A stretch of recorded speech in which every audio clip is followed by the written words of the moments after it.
ओम नमः सिद्धेभ्यः ओम नमः सिद्धेभ्यः यदरिचाभावेन तनुतिमनादरे गौर्यः छलादा सिद्धस्वर्गे गणगणितमध्यासनिधि लमन्ते सत्यभक्त्या सिद्धसुखसमाजं किमुतदा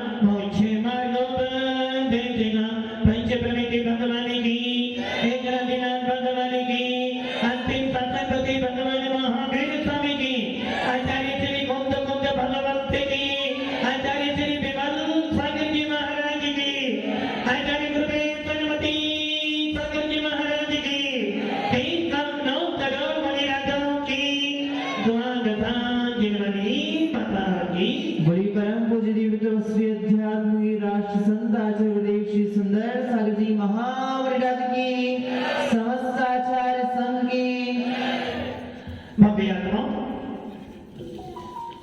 भगवान महावीर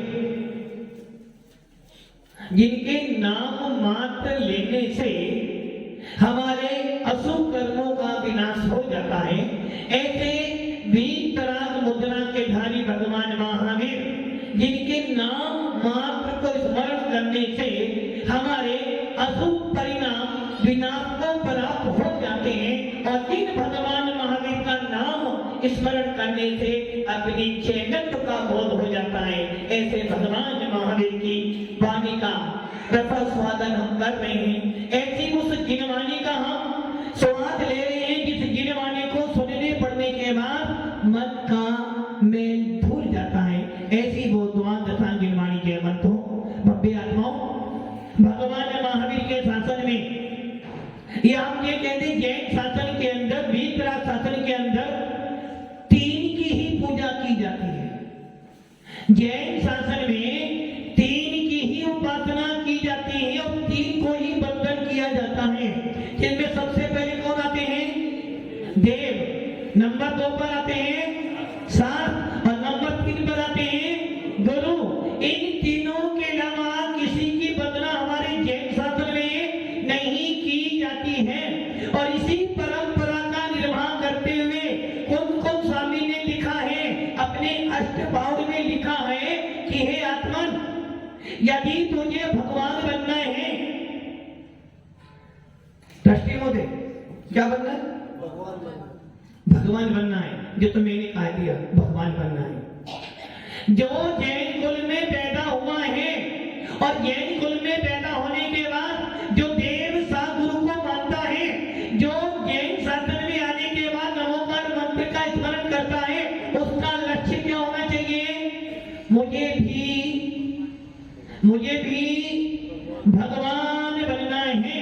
और भगवान बनने के लिए, आत्मा से परमात्मा बनने के लिए एक काम करना है, जिसके लिए खुद को स्वामी कह रहे हैं कि हे भव्य आत्माओं, दर्शन पाउर को लिखते समय आचार्य को स्वामी दूसरी गाथा में कह रहे हैं, यदि तू परमात्मा बनना चाहता है, भगवान बनना चाहता है, अपने नाम के पीछे जय लिखता है, और यदि देव सा गुरु को देखकर तेरे हाथ जुड़ जाते हैं, देव सा गुरु को देखकर तेरे मन में यदि ये भाव आ जाते कि हाँ मैं जैन हूं, तो तेरे को एक काम करना है। और वो काम क्या है? आचार्य कुमकुम स्वामी स्पष्ट शब्दों में कह रहे हैं कि यदि तो वास्तव में वंदना करना चाहता है, किनकी वंदना करना चाहते हो? किनकी वंदना? देव साथ गुरु। इसलिए यदि वंदना करना चाहता हो तो कान खोल के सुन ले, कान खोल के सुन ले। इसका मतलब है अपने उपयोग में ये बात बिठा ले, निर्धारित कर ले कि जिनके पास में दर्शन नहीं है, जिनके पास में भेद विज्ञान नहीं है, जिनके पास सम्यक दर्शन नहीं है, ऐसे योग्य नहीं होते। इसका अर्थ क्या हो गया? जिनके पास सम्यक दर्शन नहीं है वो वंदना करने के योग्य नहीं, और जिनके पास सम्यक दर्शन है वो वंदना करने के पात्र होते हैं। इसलिए आचार्य कौन स्वामी ही नहीं, हमारा पूरा वीतराग शासन कहता है तेरे पास 3 चीजें हैं, देव, शास्त्र, गुरु। और इनके साथ साथ में हम ये भी जानते हैं कि देव, शास्त्र, गुरु की भक्ति करने से मोक्ष मार्ग मिलता है। किंतु मोक्ष मार्ग कब मिलेगा हमें? जब मेरे पास सम्यक दर्शन, ज्ञान, चारित्राणि मोक्ष मार्ग। कहा सम्यक दर्शन, सम्यक ज्ञान और सम्यक चारित्र, ये 3 जब तेरे पास में होंगे तब तुझे मोक्ष मार्ग मिलेगा। इसलिए आचार्य कौन स्वामी कह रहे हैं भैया, यदि तुझे मोक्ष मार्ग पे आरूढ़ होना है, यदि तुझे इस आत्मा के अंदर भेद विज्ञान उत्पन्न करना है, यदि तुझे इस आत्मा के अंदर परमात्मा देखना चाहते हो तो क्या करना? पंकज जी क्या करना? आचार्य भगवान तो मौनी बनने के लिए नहीं कह रहे अभी, वो क्या कह रहे हैं? यदि तू इस आत्मा के अंदर भगवान देखना चाहता है, जिस प्रकार सोना असली है, कीर्ति जी, सोना गोल्ड नकली तो नहीं, क्या करते हो? परीक्षा करते हो, खींचते हो, और अभी वो अच्छा होता है तो रख लेते हो, और मिलावट हो तो असली ले लेते हो, मिलावट का पैसा छोड़ देते हो। वैसे ही आचार्य कौन स्वामी कह रही है, शरीर और आत्मा दोनों में मिलावट हो गई है, शरीर और आत्मा दोनों एक हो गई है। यदि जिस प्रकार हंस पक्षी क्या करता है, दूध और पानी में से पानी तो सुनील जी पी लेता है, छोड़ देता है। जिस प्रकार वो हंस पानी छोड़ देता है, दूध को पी लेता, वैसे ही यदि तू अपनी आत्मा में भगवान को देखना चाहता है, राजवन जी, भगवान देखना है, कहाँ है भगवान? कहाँ है भगवान? अंदर है, दिखा कभी? और भजन की तो बनती आती ना, भगवान तुम्हें में खत लिखता पर पता मुझे मालूम नहीं, सुख भी लिखता दुख भी लिखता पर पता मुझे मालूम नहीं। यदि भगवान देखना चाहते हो, भगवान का पता लगाना चाहते हो, कहीं मत भागो, कहीं मंदिर मत भागो, कहीं किसी गुरु के पास मत जाओ। यदि तुझे भगवान का पता लेना है, विवेक जी, भगवान का पता लेना है तो क्या करना? इस आत्मा के अंदर, इस शरीर रूपी मंदिर में जो भगवान आत्मा बैठा है उसे देख लेना, पता अपने आप मिल जाएगा। जिस प्रकार वो हंस पक्षी के अंदर एक ऐसी योग्यता होती है कि वो दूध और पानी में से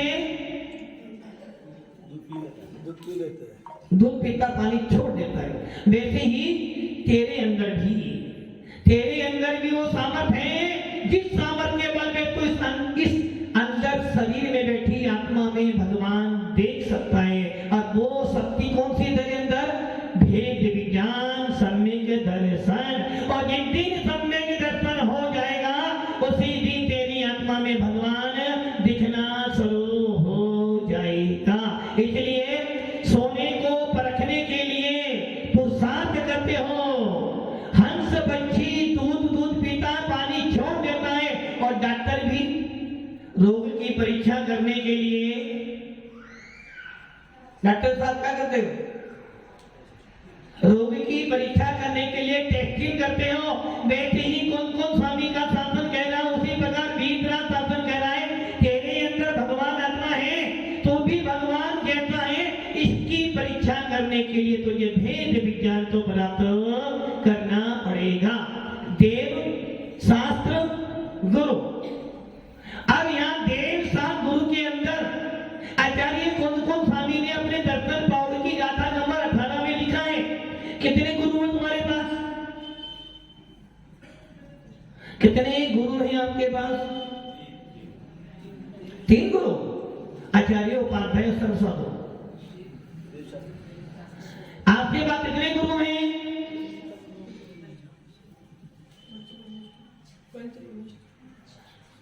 कितने गुरु हैं आपके पास? गुरु तो हमारे पास एक ही है। गुरु कितने हमारे पास? कितने? कौन से? हमारे पास गुरु तो एक ही है, निर्गंत मुद्रा।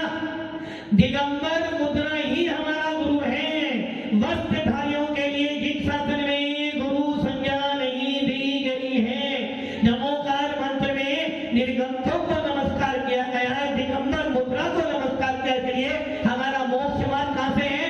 निर्गंतों से ही हमारा मोक्ष मार्ग है। तुम तो फिर भी निर्गंत मोक्ष मार्ग है और निर्गंतों से ही जिन शासन जयवंत है। किंतु फिर भी आचार्य कौन कौन स्वामी कह रहे हैं? दिगंबर शासन में, वीतराग शासन में 3 प्रकार के पात्र होते हैं, 3 प्रकार के चिन्ह होते हैं, 3 प्रकार के लिंग होते हैं, जिनका वर्णन आचार्य दर्शन पौड़ की गाथा नंबर 18 में कर रहे हैं। पहला लिंग निर्गंत मुद्रा का होता है, दूसरा लिंग उत्कृष्ट श्रावक का होता है और तीसरा लिंग होता है महाव्रत को धारण करने वाली ऐसी आरिकाओं का व्रत होता है। इन 3 लिंगों के अलावा चौथा चिन्ह पूजनीय वंदनीय नहीं है।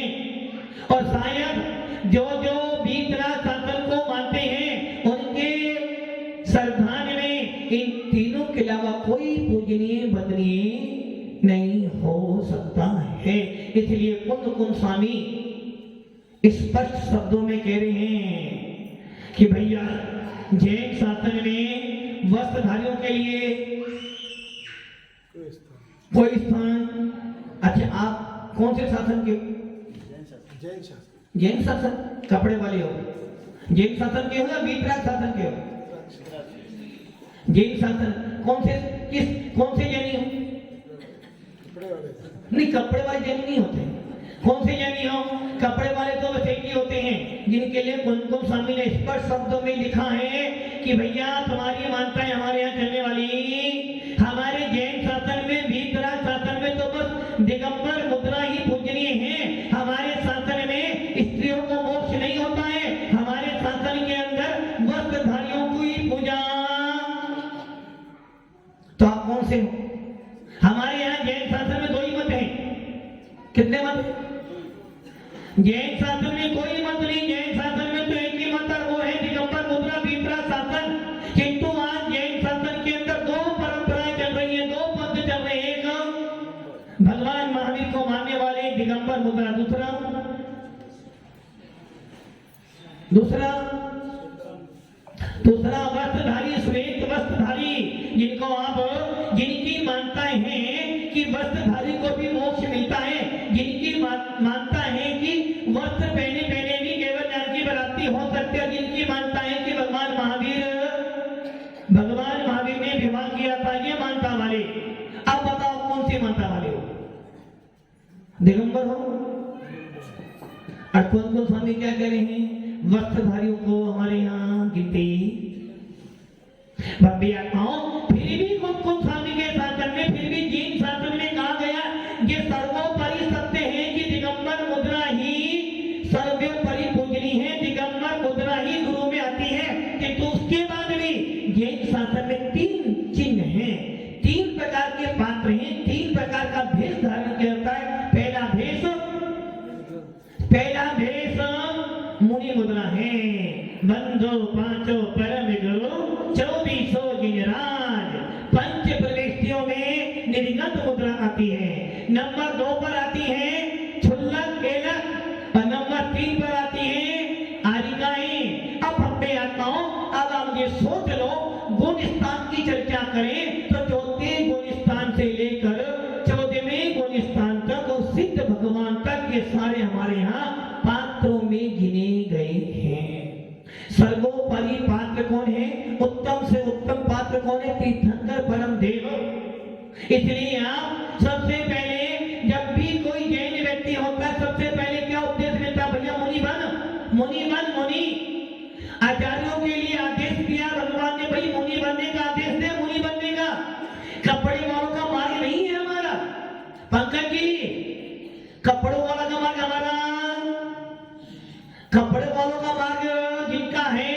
वो वीतरा शासन में नहीं आते हैं। हमारा कौन सा मार्ग है? कौन सा मार्ग है? हमारे यहाँ दिगंबर मार्ग है। हमारे यहाँ वस्त्रधारियों का मार्ग, नो कि वस्त्रधारियों का मार्ग कहीं ना कहीं रास्ता भटका देता है, नो कि वस्त्रधारियों को आत्मा का विधन नहीं होता है। आत्मा का अनुभव, आत्मा की चर्चा करने वाले तो बहुत मिल जाएंगे, किंतु आत्मा में लगाना मात्र निर्गत मुद्रा का काम है। इसलिए हमारे कुछ स्वामी ने प्रवचन सार में लिखा, शुद्धोपयोग का स्वामी कौन हो सकता है? निर्गत मुनि ही हो सकता है, और जिसको शुद्ध उपयोग होता है वही मोक्ष को प्राप्त करता है। इसलिए हमारे जैन शासन में 3 चिन्ह कही है। एक मुनि का चिन्ह कहा, एक उत्कृष्ट श्रावक, और नंबर 3 पर आर्यिकाओं का। इसका मतलब क्या हो गया? जिस बात को आज सरकार कह रही है भैया स्त्रियों को भी बराबर का दर्जा, स्त्रियों को भी समान, यहाँ अर्थात लड़का हो या लड़की हो कोई भेदभाव नहीं करना। यदि बाप के मरने पे लड़के को मकान मिलता है तो लड़की का भी उसमें अधिकार होगा। यदि एक पुरुष प्रधानमंत्री बन सकता है तो एक लड़की भी सीएम पीएम बन सकती है। यदि एक पुरुष यदि राष्ट्रपति बन सकता है तो एक महिला भी राष्ट्रपति, यदि एक लड़का सीए बन सकता तो लड़की भी सीए, यदि एक लड़का फौज में जा सकता है तो लड़की भी फौजी में जा सकती है, और यदि एक लड़का बड़े बड़े पदों पे जा सकता तो लड़की भी जा सकती है। इस बात को आचार्य भगवान कुमकुम स्वामी नहीं, भगवान महावीर का दर्शन कह रहा है, अरे भैया तुम तो इतनी ही बात करते हो। अरे भैया हमारे यहाँ तो जब एक पुरुष मुनि बन सकता है तो एक स्त्री भी महाव्रतों को धारण।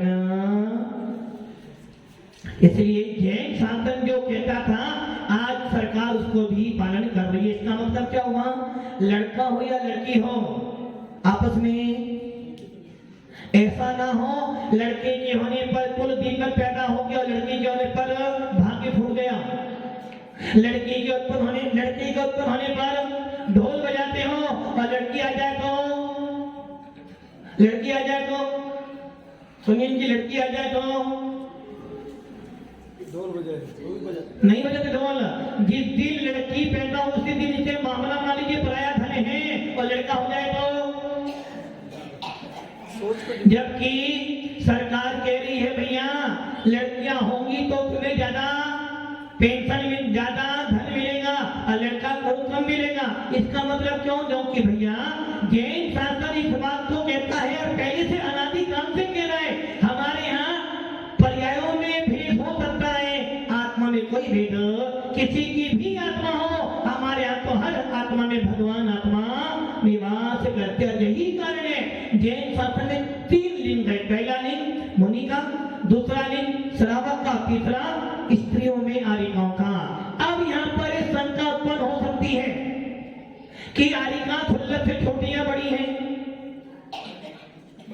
हाँ जी मृत वाले भैया, छुल्लक जी एलक जी बड़ी है या आर्यिकाएं बड़ी हैं? कैसे बड़ी मान ले? बड़ा किससे होता आदमी? परिगिरे से बड़ा होता छोटा होता है। छुल्लक के पास, एलक के पास, एक लंगोटी आर्यिकाओं के पास 8 मीटर की साड़ी है, तो बताओ बड़ा कौन हुआ? कौन बड़ा हुआ? अरे भाई आर्यिका महाव्रती हैं, छुल्लक देशव्रती हैं। छुल्लक के पास 11 प्रतिमा है, 12 व्रत हैं, किंतु आर्यिकाओं के पास में 28 मूल गुण दिए गए हैं। 28 मूल गुणों में पंच महाव्रत दिए गए हैं, उनको 5 निधि दी गई है, 6 आवश्यक दिए गए हैं, 7 विशेष गुण दिए गए हैं। आर्यिकाओं को भी 28 कीर्ति कर्म करने पड़ते हैं। आर्यिकाओं को भी महाव्रती कहा गया है। और छुल्लक एलक को क्या